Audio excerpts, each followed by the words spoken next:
All right, let's take a look at a beautiful surge protector. Now, this one right here is very elegant. It has a couple power stations. It has 6 power stations. This is actually for a larger power brick that you guys have, or any kind of it could be your laptop. Off and on button. It triggers automatically to turn off when a surge goes higher than turns off.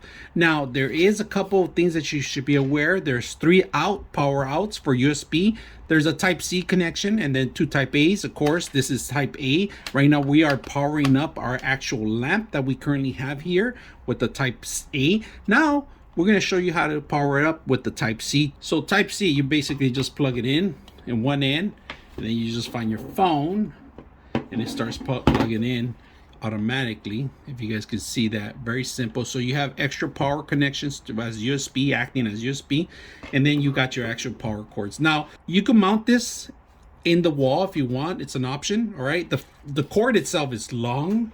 It's a 3-prong cord. It's about 6 feet long, the cord itself. And like I said, you have an extra option for the larger connections that you have here, and then your multiple options that you have. Simple, elegant, easy to use. I hope you guys enjoy the video.